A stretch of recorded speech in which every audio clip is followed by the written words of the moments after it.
That's a good question. That's when you know you found somebody really special. And you can just shut the fuck up for a minute, comfortably share silence.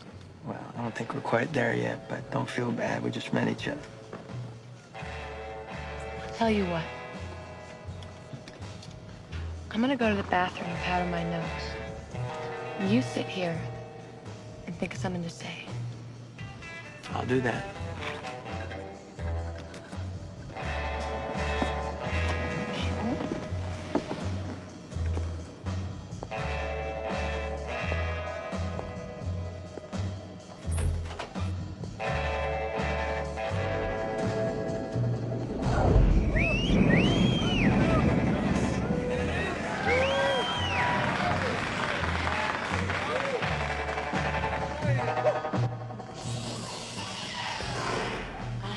God damn! God damn!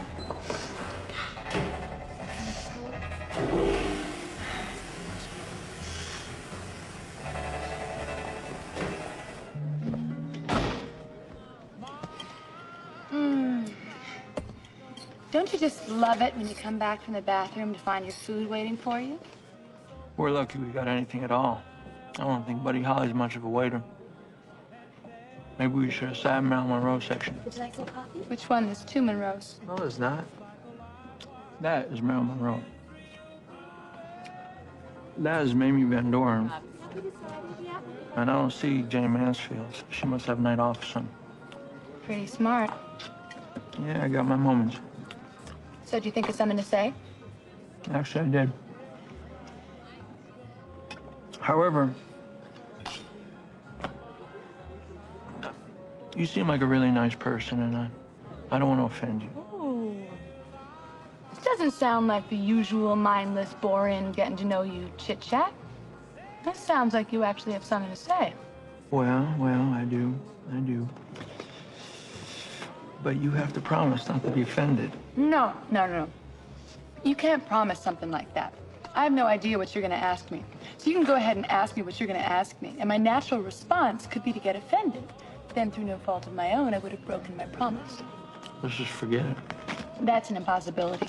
Trying to forget anything as intriguing as this would be an exercise in futility. Is that a fact? And besides, isn't it more exciting when you don't have permission? All right. Well, here goes. What did you think about what happened to Antoine? Who's Antoine? Tony Rocky Horror. You know him. Fell out of a window. Well, that is one way to say it. Another way to say it would be that he was thrown out. Another way would be he was thrown out by Marcellus. And yet even another way is to say he was thrown out of a window by Marcellus because of you. Is that a fact? No, it's not a fact. It's just what I heard. Who told you? They? They talk a lot, don't they? They certainly do. Don't be shy, Vincent. What else did they say? Well, I'm not shy. Did it involve the F word? No. They just said that Antoine had given you a foot massage. And? And nothing. That's it. You heard Marcellus threw Tony Rocky Horror out of a 4-story window for giving me a foot massage? Mm-hmm. Can you believe that? Well, I mean, at the time I was told it sounded reasonable. Marcellus throwing Tony out of a 4-story window for massaging my feet seem reasonable? No, it seemed excessive, but that doesn't mean it didn't happen. I mean, I understand that Marcellus is very, very protective of you. A husband being protective of his wife is one thing. Husband almost killing another man for touching his wife's feet is something else. But did it happen? Only thing Antoine ever touched of mine was my hand when he shook it. At my wedding. Really? Truth is, nobody knows why Marcellus threw Tony out of that 4-story window except Marcellus and Tony. When you little scamps get together, you're worse than a sewing circle. Ladies and gentlemen, now the moment you've all been waiting for, the world-famous Jack Rabbit Slim's Twist Contest. Now this is where one lucky couple will win this handsome trophy that Marilyn here is holding. Now, who will be our first contestants? Right here. Want to dance? No. I do believe Marcellus, my husband, your boss, told you to take me out and do whatever I wanted. And now I want to dance. I want to win. I want that trophy. So dance good. All right. Let's hear it for our first contestant.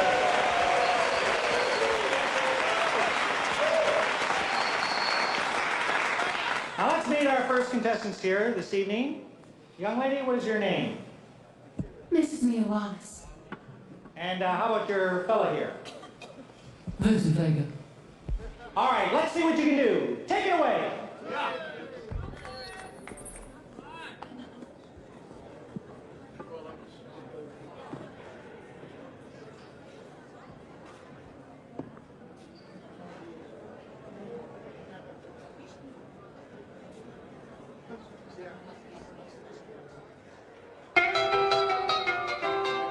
It was a teenage wedding and the old folks wished them well.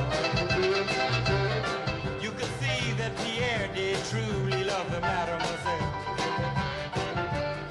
And now the young monsieur and madame have rung the chapel bell. C'est la vie, say the old folks. It goes to show you never can tell. They furnished off an apartment with a two-room robot sale. The coolerator was crammed with TV dinners and ginger ale. But when Pierre found work, the little money coming worked out well. C'est la vie, say the old folks. It goes to show you never can tell.